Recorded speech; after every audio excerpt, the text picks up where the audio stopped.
Doctor Babasaheb आंबेडकरांना या 25 डिसेंबर 1954 भगवान बुद्धांच्या मूर्तीची प्रतिष्ठापना करताना ते बोलले, काय बोलले? या देशात 2000 लेणे आहेत, यापैकी 1700 लेणे एकट्या महाराष्ट्र आहेत. याचा अर्थ असा की 100% महाराष्ट्र हा बुद्धिस्ट होता. 100%.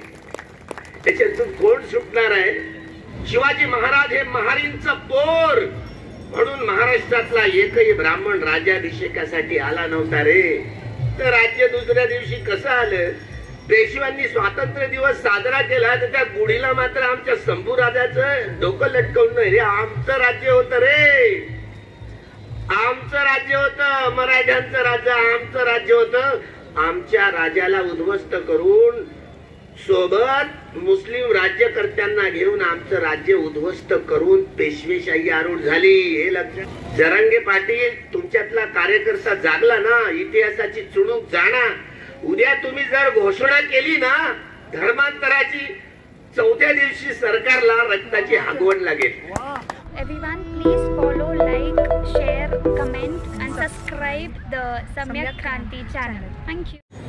महाकारुणिक तथागत भगवान अरहत सम्यक संबुद्ध भगवंतांनी सुआख्यात केलेला, सुस्पष्ट केलेला, जो धारण करण्यायोग्य असा सद्धम्म आणि संघ गुणांना धारण करून आपली अविद्या दूर करून आर्य सत्याचा साक्षात्कार करून विद्या प्राप्त करणारा, आपलं अनर्यत्व नष्ट करून अर्यत्व प्राप्त करणारा, अर्य मार्ग अर्य मग्गो धारण करून अठ्ठपुरीस पुद्गला, अर्य पुद्गल असं म्हणतोय त्या पूजनीय भिक्खू संघाला, भगवंतांच्या सावक संघाला, या तीनही रत्नांना प्रथम अभिवादन करतो, वंदन करतो, प्रणाम करतो.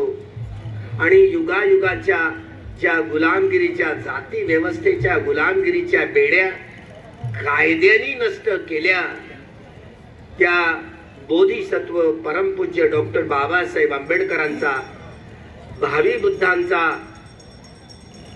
भावी चक्रवर्ती सम्राटांचा, जे भावी जीवनात होतील, जेव्हा त्यांच्या अंगावर 32 लक्षणं आणि 80 अनुव्यंजन प्रकार होतील, त्यांच्या 30ही पारमितांचा डोंगर जेव्हा परिपूर्ण होईल, तेव्हा ते चक्रवर्ती सम्राट होतील.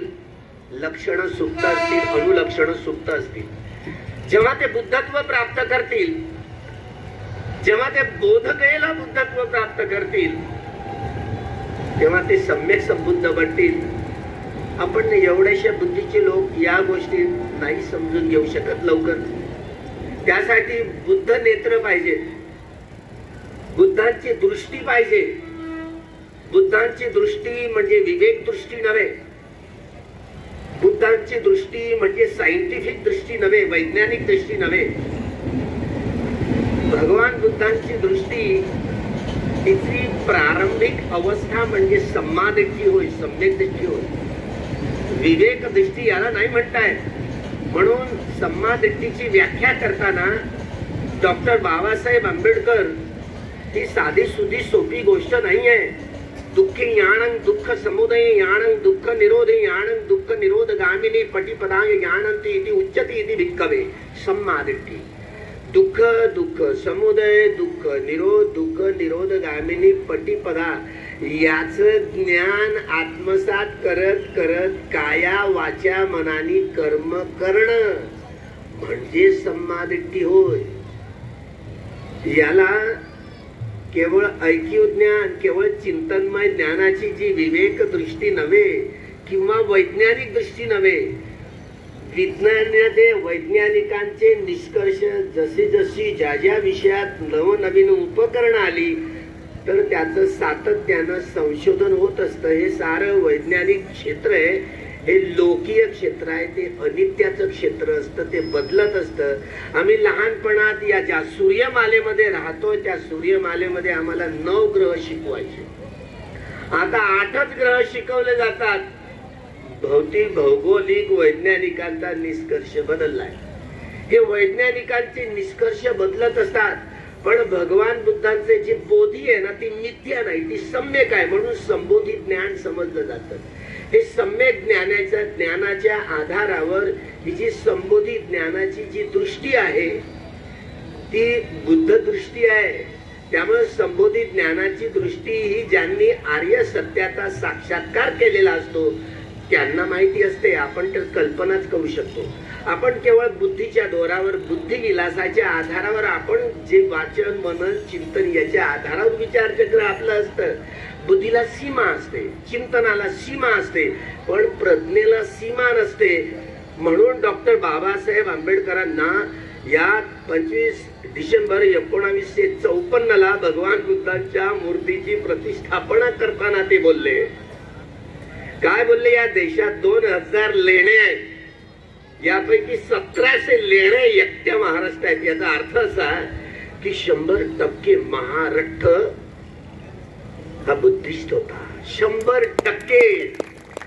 त्याच्यातून कोण सुटणार आहे? आरक्षणाचा विषय आहे. म्हणून आमच्या मराठा बांधवांना, अरे तो महार मराठा, तो कुणबी मराठा असो, तेली मराठा असो की ब्राह्मण मराठा असो, महाराष्ट्रात राहणारे मराठी भाषा बोलणारे मराठी, महाराष्ट्र हे नावच महारावरून पडलं असं महात्मा फुले म्हणायचे. महाराष्ट्र 100% महाराष्ट्र बुद्धिस्ट होता.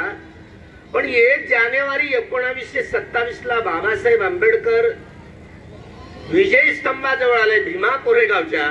त्यांना मात्र या इतिहासाची जडणघडण साकारता आली. इतिहास नवीन रस्ता आला, इतिहास नवीन घडवता आला. जे इतिहासच विसरतात ते इतिहासाची काय निर्मिती करणार? जगातल्या कुठल्याच व्यक्तीला इतिहास याचं संशोधन करता आलं नाही.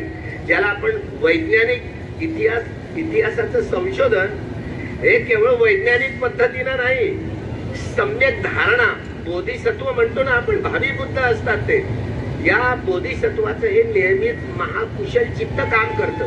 हे आपल्याला नाही घडामोडी समजत. याच्या श्रमण संस्कृती आणि ब्राह्मण संस्कृतीच्या इतिहासातली दरार डॉक्टर बाबासाहेब आंबेडकरांना 1 जानेवारी 1927 हा इतिहास साकारता आला. हा सारा ब्राह्मणेतर, आदिवासी, भटका, विमुक्त, धर्मांतरित झालेले ख्रिश्चन असू दे की मुस्लिम असू दे, हे काही बाहेर देशात तर नाही आले, आपल्याच रक्त गटाचे आहेत.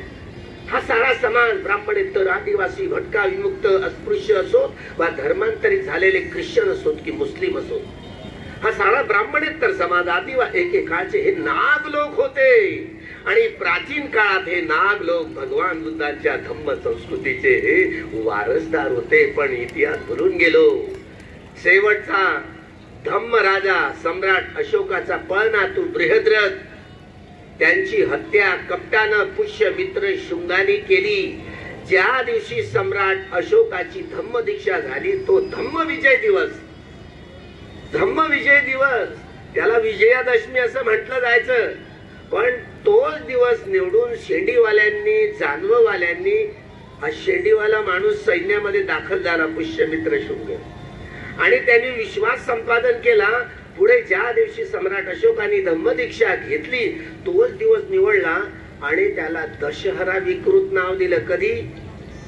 बृहद्रथांना पकडलं, त्यांच्या जवळची शस्त्र हिसकावून घेतली, नजर बंद करून तब्बल 15 दिवसानंतर तेलाचे दिवे प्रज्वलित करून एकाच वेळेला 84,000 महास्तूपांची भगवान बुद्धांच्या धातूंची पूजा करण्यात आली. तो दिवस म्हणजे दीपदान महोत्सव. अशोकारामामध्ये तुम्ही आजही जाऊन पहा पाटलीपुत्राला, तिथे हे धम्म लिपीतली अक्षरे लिहिलेली आहेत. काय लिहिले? दीपदानोत्सव.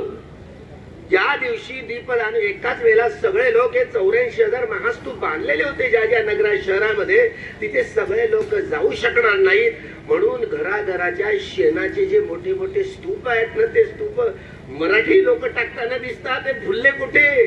हे तुम्ही जसं जसं इतिहासाचं एक एक पान उजेडात येईल ना, इतिहासाचे नवीन नवीन दाखले येतील. तुम्ही अशोकारामामध्ये धम्म लिपीमध्ये ही अक्षर पहा. काय आहे की दीपदानोत्सव. 84,000 भगवंताच्या महापरिनिर्वाणानंतर मोगली पुत्र तिष्य यांनी जो आदेश दिला सम्राट अशोकाला, 84,000 धम्मस्कंदांच्या आधारावर 84,000 महावीरांची स्थापना केली. भगवान बुद्धांचे धातू त्यांच्या प्रस्थापित केला. तो दिवस म्हणजे दीपदान कार्तिक अमावस्येचा दिवस. पण शेतीवाल्यांनी सगळ्या सणांचं एवढं व्यावहारिकरण सगळं विकृतीकरण केलेलं आहे. त्या दिवशी दशहरा आणि 10वा राजा हरला म्हणून या विजयादशमीला धम्मविजय दिवसाला दशहरा. आम्हाला राम रावणाची कथा आमच्या माथी मारल्या गेली. रावण म्हणे लंकेचा, आम्ही लंकेला जाऊन आलो, सारी लंका धुंडाळून आलो, पण तिथे राम रावणाचा अजिबात पता नाहीये, काहीच नाहीये. तरी आम्हाला तिथे कोणी दगडावर राम लिहायला गेला नाही आणि तो दगड पाण्यावर काही तरंगला नाही. पण बामणाचं, शेतीवाल्यांचं, जानवरवाल्याचं सांगणं आणि तुमचं आमचं ऐकणं. त्यामुळे आता तर मोटरसायकलनं जाता येतं लंकेला, तुम्ही जाऊन बघा. एवढं फ्रॉड म्हणजे एवढी घुसखोरी, एवढी फसवणूक ब्राह्मणवाद्यांनी केली. ब्राह्मणवाद म्हणजे प्रतिक्रांती. भगवान बुद्धांचा सद्धम्म म्हणजे क्रांती. या शब्दांची, हे शब्दांचं कोरण केवळ डॉक्टर बाबासाहेब आंबेडकरांना जमलं, दुसऱ्या व्यक्तीला नाही. या देशात प्रतिक्रांती झाली. या घटनेला डॉक्टर बाबासाहेब आंबेडकरांनी प्रतिक्रांती असं संबोधलं.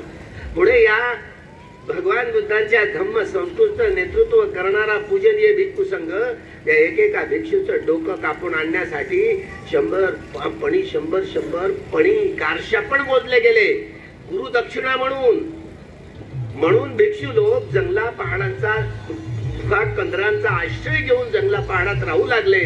हेच ते भोलानाथ, हा महादेव भिक्षू भोलानाथ, ज्यांच्याकडूनच महेंद्र सम्राट अशोकाचा पुत्र त्याची दीक्षा झाली. असली महादेव भुलून गेले. पहा तुम्ही महावंश वाचाय पृष्ठ नंबर 183 वर महावंश अनुपिटकाचा भाग आहे.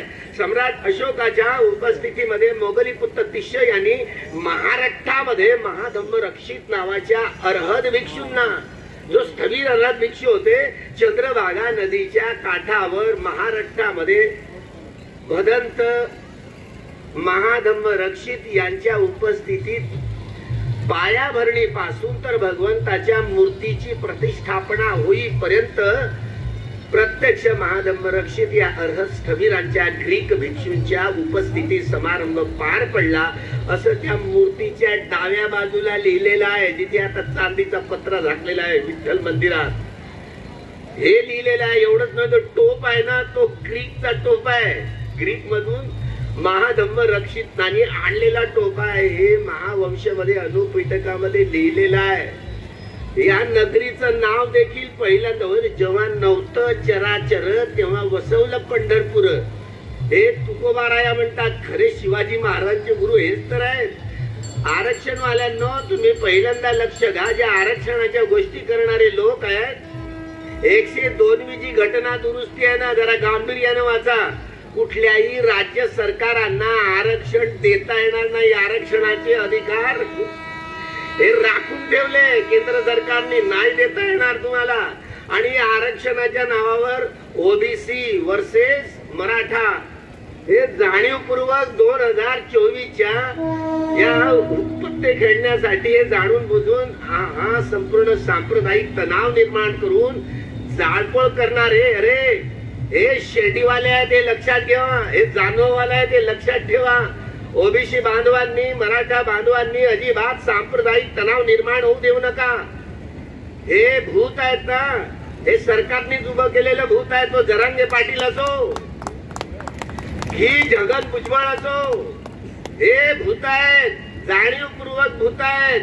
समजून घ्या. जरांगे पाटलाचा स्वाभिमानी हा बाळा असेल ना, अरे होता जीवा म्हणून वाचला शिवा रे, नाही तर शिवाजी महाराजांचं राज्य संपन्न झालं नसतं. शिवाजी महाराज हे महारींचं पोर म्हणून महाराष्ट्रातला एकही ब्राह्मण राज्याभिषेकासाठी आला नव्हता रे.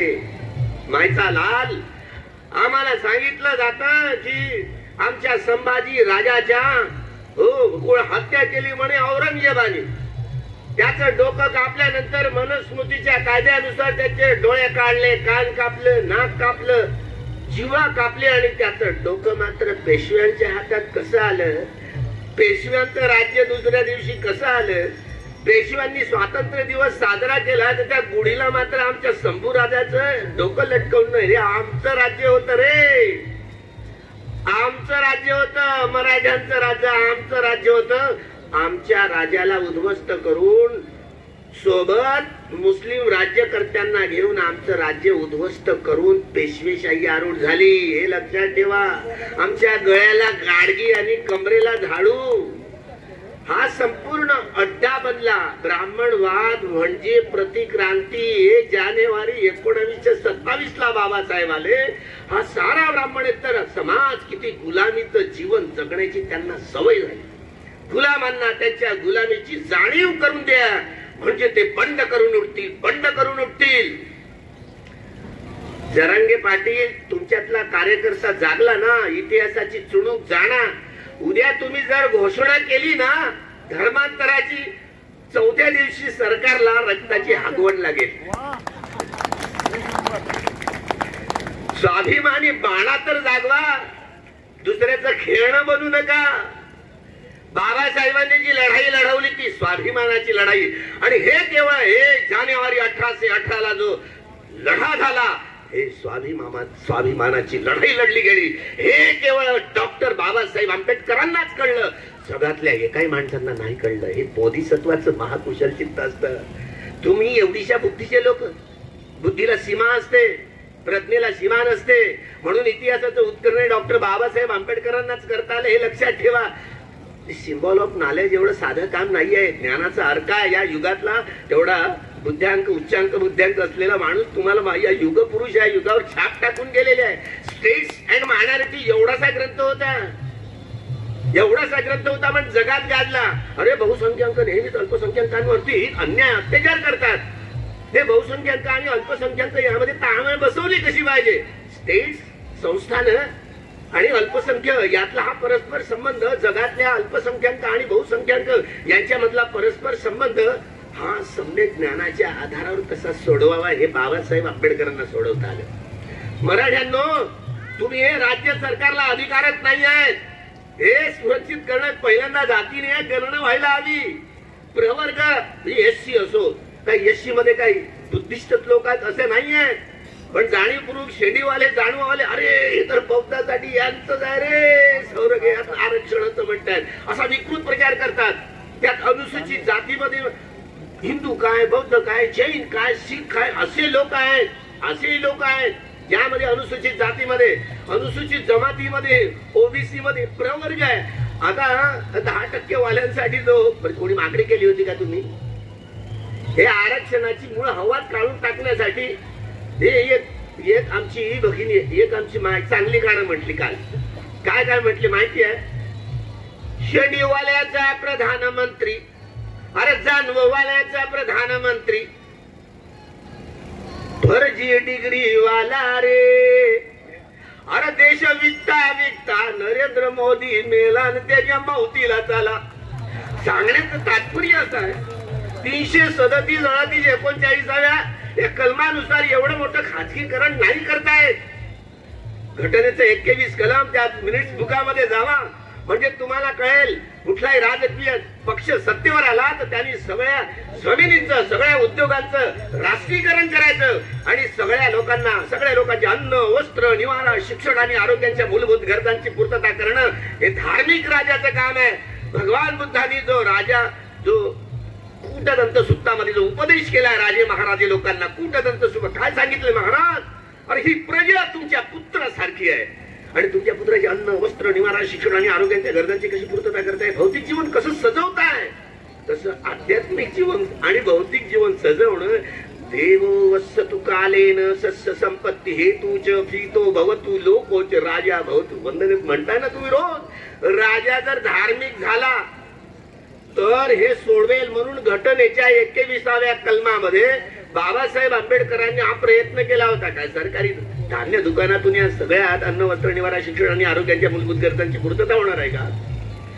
हे सगळं मूलभूत बदल करण्यासाठी म्हणून डॉक्टर बाबासाहेब आंबेडकरांनी 4 संघटना दिल्या. People's education society, republican party of India, Buddhist society of India, Samata Sainik दल. मरेपर्यंत या संघटनात राहायचं. मला आज लाज वाटते की बाळासाहेब आंबेडकरांसारख्या माणसांना वंचित बहुजन आघाडी याचं रजिस्ट्रेट करावं लागतं. रिपब्लिकन पार्टी गेली कुठे?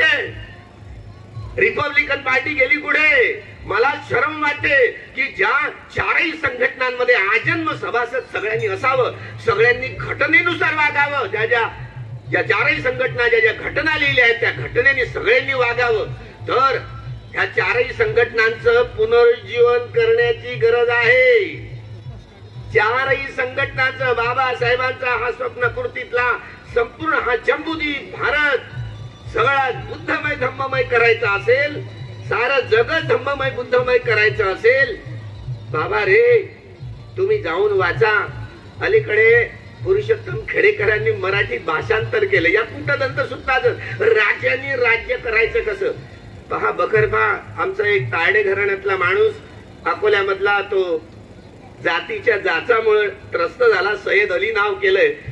दुसरा जो राजाभिषेक झाला होता ना, महाराष्ट्रातला ब्राह्मण काय आला नव्हता, तर या सय्यद अलीच्या बकरीमध्ये तुम्ही मुंबई मराठीमध्ये 79 आता 69वा हा जो धम्मभूमीचा वर्धापन दिवस आहे, त्यामुळं त्या पृष्ठावर पहा त्या बखरीतल्या काय लिहिलंय की शिवाजी महाराज संभाजी जेव्हा 14 वर्षाचं बाळ होतं राजकुमार, महाडच्या लेणीमध्ये उतरले, 3दा प्रदक्षिणा घातली.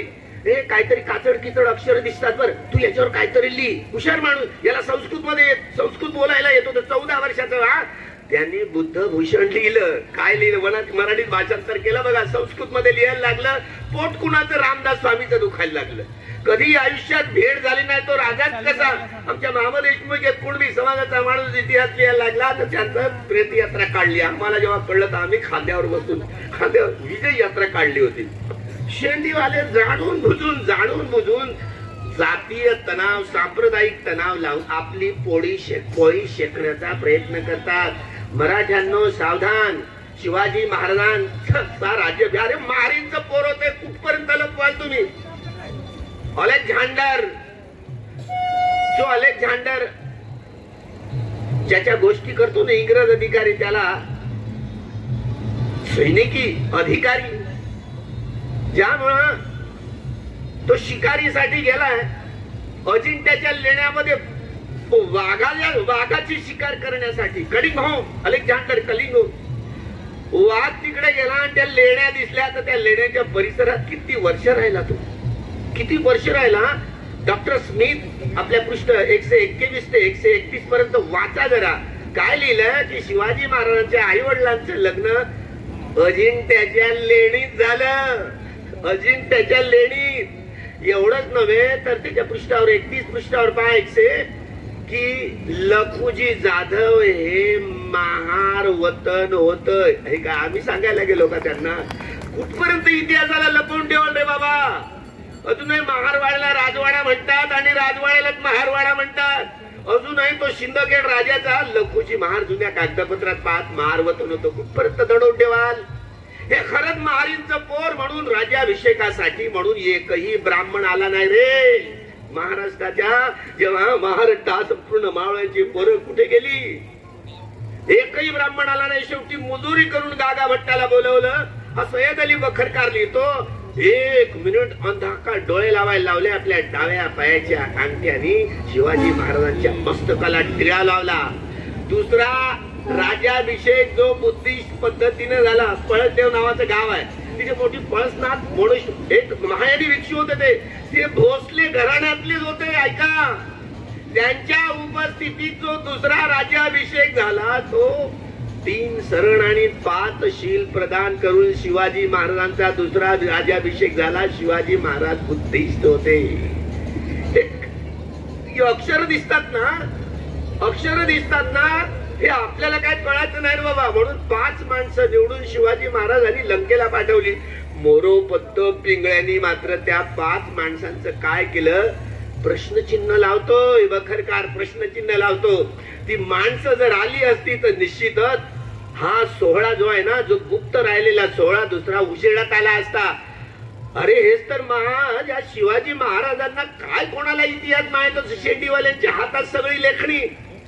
बरं झालं शिवाजी महाराजांवरती पोवाडे लिहिले, गावोगाव गाऊन दाखवले. शिवाजी महाराजांच्या समाधीचा पहिला शोधच हा शिवाजी हा महात्मा फुल्यांनी केला.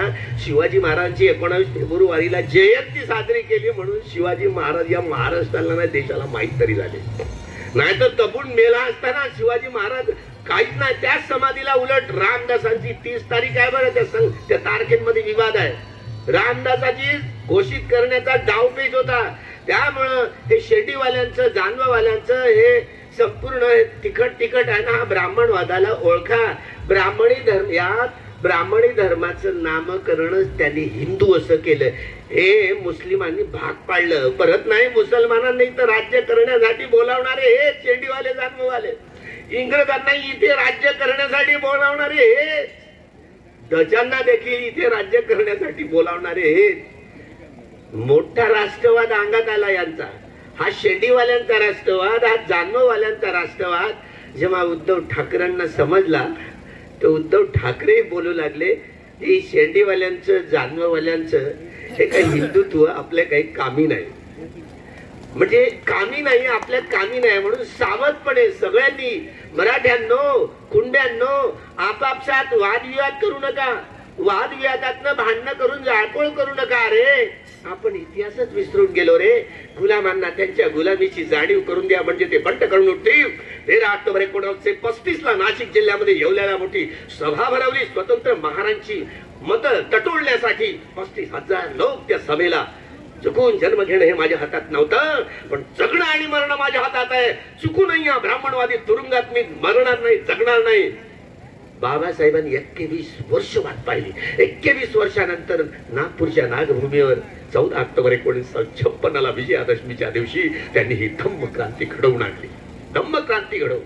पण त्या 13 ऑक्टोबरच्या भाषणामध्ये वाचा सह्याद्री कुंड पुराण. अरे अरे मराठ्यांनो, कुंड्यांनो, ब्राह्मणेतरांनो वाचा काय लिहिलेलं आहे. एवढ्या शूद्राती शूद्रांना, आमच्या मातृशक्तींना घाण घाण शिव्या शाप देणाऱ्या म्हणींचा संग्रह आहे. काय लिहिलंय माहितीये. आमचा हा कुणबी समाज, मराठा समाज, हाडाचे काळ रक्ताचं पाणी करून या देशाला जगवणारा, पालन पोषण करणारा अन्नदाता हा शेतकरी हातवार करीने. काय लिहिलंय कुणब्याविषयी. कुळवाडी कुळावर जगणारे लोक होते. काय लिहिलंय त्या ग्रंथात वाचा रे बाबा. काय लिहिलंय. कुणबटम, धसकटम, अक्कल थोडी आणि बायको विकून घेतली घोडी. गेला तर रुमण्याशी, नाही तर आला तर ढोमण्याशी. एका तरी कोणत्यानी वाचलं का, मराठ्यांनी वाचलं का. अरे आमचा मामा देशमुख तो कुणबी एवढा पोट धरून हसायचे. शेतीवाल्यांनी काही खाडोकले म्हणे आमच्याविषयी. सकाळी उठल्याबरोबर आमचे मोहन मामा भागवत अजूनही नरेंद्र मोदीचं तोंड पाहायला तयार होत नाही, कारण तो तेली आहे. काय झालं त्याच्या तोंडाला. काय झालं. सकाळी उठल्याबरोबर सगळ्यांची तोंड पाहावी, पण तेल्याचं तोंड पाहू नये म्हणते. काय झालं त्याच्या तोंडाला. अरे हा तेली समाज, कुणबी समाज एकेकाचे बुद्धिस्ट लोक इतिहास विसरून गेले. आमचा पराभवाचा इथे सोनार, सख्या बहिणीची खाणार. एका तरी सोनाराने वाचलंय का. मान महार कुसाच्या बहार, गोंड गोवारी जात बोवारी, गोंड गोवारी हेकड माना, आंबील पाहून शिवलाडोना. माना माणुसकीत नाही आणि डुक्कर सरकशीत नाही. एवढी घाण ओकली आहे. धनगर कोळी मा, धनगर कोळी माना ढिवर, ढिवराची थुटीना अटकला बोटऱ्या जाशील मोठी. आता मी भिक्षू झालो म्हणून आता माझ्यावर पाबंदी झाली बोलण्यावर. काय कराल. आमचे मुसलमान बांधव आहेत ना, त्यांच्याविषयी काय घाण ओकली आहे. आता मी बोलू शकत नाही. काय करणार. बांडा मुसलमान आणि वेळवाची डॅश डॅश नाही बोलू शकत. एवढी घाण ओकली आहे. गुलामांना त्यांच्या गुलामीची जाणीव करून द्या म्हणजे ते बंड करून उठतील. एवढी 67 एवढी वर्ष उलटून गेली. 69 वर्ष उलटून गेली तरी या गुलामांना त्यांच्या गुलामीची जाणीव करून देण्यामध्ये आपण अपयशी ठरलो. आपलं आत्मशोध परीक्षण करावं लागेल. नाहीतर सुनामीच्या लाटा उसळल्या असत्या, धर्मांतराच्या लाटा उसळल्या असत्या, उसळणारच आहेत. जरांगे पाटील आता तू धर्मांतराची घोषणा कर ना. अरे सगळं हादरून जाईल. आणि कुठे जाणार आहे. कुठे जाणार होते. बुद्धिझम काय साऱ्या जगातच या संपूर्ण सुनामीच्या लाटा येणार आहेत. केवळ महात्मा मजबुरी का ना. महात्मा गांधी केवळ तेवढंच मर्यादित नाही राहिलं. संविधान समितीमध्ये प्रवेश करताना किती अडथळे आले तरी डॉक्टर बाबासाहेब आंबेडकर हेच सक्षम आहेत. गांधी मजबूर झाले. संविधान समितीमध्ये मसुदा समितीच्या अध्यक्षाचं नाव स्वतः गांधींनी सुचवलं. गांधी मजबूर झाले. संविधान लिहिण्याची संपूर्ण मुदत संपली बाबासाहेबांची. आज घटना समितीमधली स्वतः गांधी या बॅरिस्टर खेरांना मोरारजींना बोलले की मुंबई राज्यातनं पाठवा, कारण बॅरिस्टर आंबेडकरांची मुदत संविधान समितीतली संपलेली आहे. मजबूर झाले गांधी आणि मुंबईच्या विधानसभेतल्या मंडळाला पाठवावं लागलं बाबासाहेबांचे. मजबूर झाले, खरंच मजबूर झाले. म्हणून डॉक्टर बाबासाहेब आंबेडकरांनी तुटलेली मनं जोडायची कशी 35 वर्ष लागली. अरे आपण 395 कलमामध्ये जी घटना कोरली ना, का बरं कोरली? अभिधम्मामध्ये वाचा तुम्ही. 390 प्रकारच्या स्वभावाची माणसं आहोत आपण. ते हिंदू असोत, बौद्ध असो, जैन असो, शीख असो, यहुदी असो, इसाई असो, मुस्लिम असो, ब्राह्मण असोत की ब्राह्मण आहेत तर काळे की गोरे, या वंशाचे की त्या वंश. अरे माणसं आहोत आपण. पहिल्यांदा माणसं आहोत हे लक्षात घ्या. मला असं वाटत होतं बाबासाहेबांनी सगळं काम चांगलं केलं, पण बामणींना बायको करून फसले रे. माझी मी चूक दुरुस्त केली. मी आरोप आता मनातल्या मनात तुम्हाला तसंच वाटतं, पण तुम्ही काय बोलून दाखवत नाही. पण मी माझी चूक दुरुस्त केली. ते कुणी असो, 2 व्यक्ती जगात एक नाही. संरक्षण मंत्री प्रमोद महाजन त्याच्याच भावाने त्याला गोळ्या घालून मारलं. कुठे गेली नातेवाईक, कुठे गेले रक्तसंबंध? 2 व्यक्ती जगात एक नाहीत ना. बुद्धिझम जगाला जोडणं केवढं कठीण काम आहे. केवळ व्यक्ती 4 आर्य सत्याचा साक्षात्कार करूनच माणसाची घडवणूक केली जाते. या निष्कर्षावर पोहोचण्यासाठी बाबासाहेबांना 35 वर्ष लागली. जगाला युद्धाची नाही, घराघरात, जिल्ह्यात, राज्यात, देशात, साऱ्या जगात युद्ध आहे. आणि युद्धाने नेहमीच मनुष्य समाजाची हानी झाली, ग्लानी झाली, अधःपतन झालं. म्हणून जगाला युद्धाची नाही तर बुद्धाची गरज आहे. बुद्धाच्या सत्तममध्ये तुटलेली मनं जोडली जाऊ शकतात. म्हणून बाबासाहेबांनी एवढ्या परिश्रमानं हा सगळा ब्राह्मणेतर, आदिवासी, समजा भटका, विमुक्त समाज एकेकाचे, नादवंशी लोक सगळे बुद्धिस्ट होतो. गुलामांना त्याच्या गुलामीची जाणीव करून देण्यासाठी हा जागृतीचा विस्तव कधी विसरू देऊ नका. मराठ्यांनो ऐका, तुम्ही आंदोलनात एक दुसऱ्यांना मारण्यापेक्षा, जाळण्यापेक्षा ऐका, राज्य सरकाराचे अधिकार शेतीवाल्यांनी हिसकावून टाकले. त्या राज्य सरकारांना अधिकार ठेवले नाहीत. यासाठी प्रवर्गाची निर्मिती करावी लागेल. केंद्र सरकारमध्ये तिथे तुम्हाला बिलं मांडावी लागतील. हा आता SC, ST, OBC, NT हे जे प्रवर्ग आहेत ना, आता 10% वाल्यांना त्यापेक्षा पुन्हा एक प्रवर्ग मांडावा लागेल. तुमच्या जनसंख्येनुसार तुमची ही आरक्षणाची ही मागणी कुणीच रोखू शकणार नाही. कारण हा स्वाभिमानाचा हा संपूर्ण हा लढा आहे. स्वाभिमान तेवत ठेवण्यासाठी त्यामध्ये कुणी येऊन कुणी त्याच्या बाधा सगळ्या दूर झाल्या पाहिजेत. त्यामुळे प्रवर्ग निर्माण करायला पाहिजेत आणि कायदेशीर ही संपूर्ण बाबी तिथे प्रवर्ग निर्माण करून या संपूर्ण उल्लंघनात करावा. पण सांप्रदायिक तणाव वाढवून हे सगळे शेंडीवाले आणि जान्मवाले येणाऱ्या 24चं इलेक्शन 22ला राम मंदिराचं पूजन आहे तिथे. आणि राम मंदिराचं पूजन झालं, तसं सरकारी प्राईम मिनिस्टर आहे, त्याला तसं करता येत नाही. पण हे सगळं बेकायदेशीर चाललं. हिंदू या शब्दाना हा सप्पड हिंदू हा शब्द कसा पर्शियन शब्द आहे. बरं संस्कृत तरी शब्द आहे का?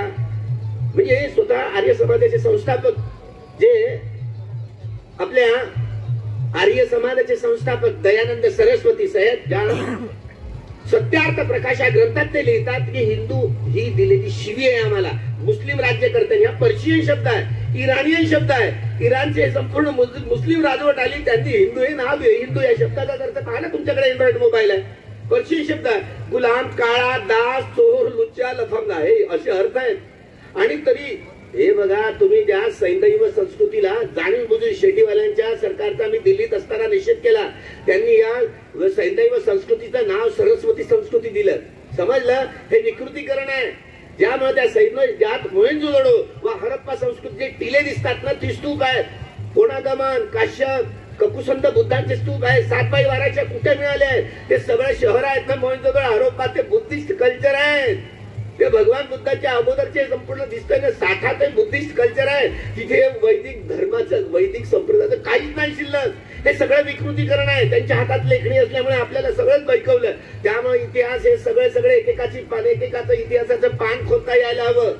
म्हणून पंढरपूरला 10 वर्षापासून आज जातोय तर मंदिराचं दर्शन घेण्यासाठी नाही. बाबासाहेब बोलले होते, मी सिद्ध करून दाखवेन की 84,000 महास्तूप गेले कुठे?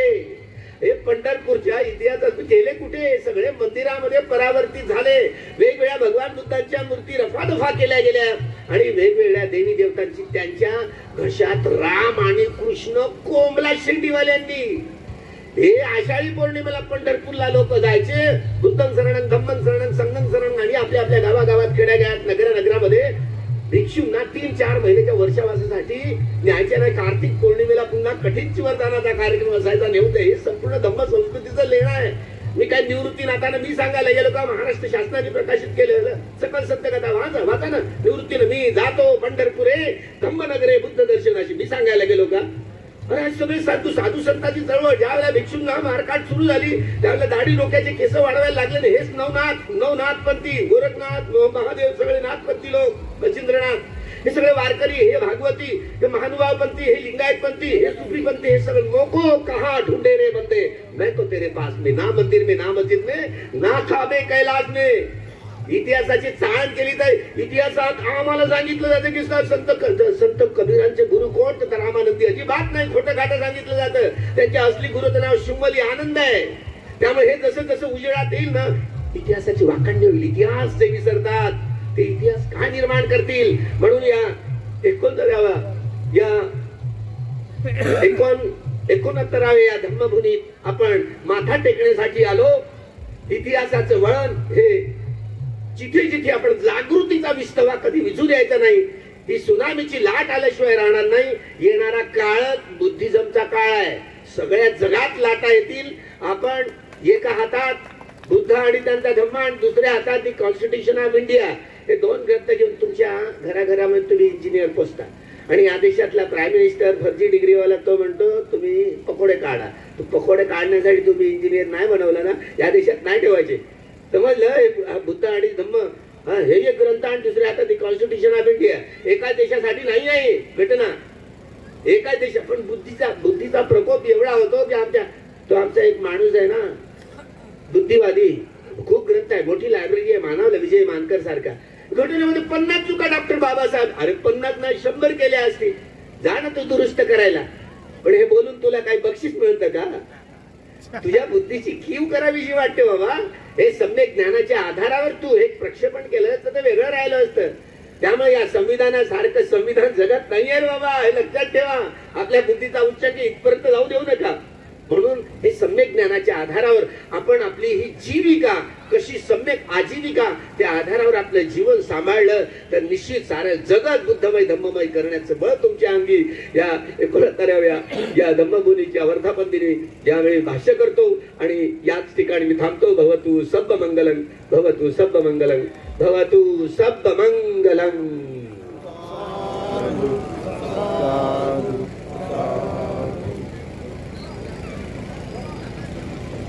काय करायचं आता?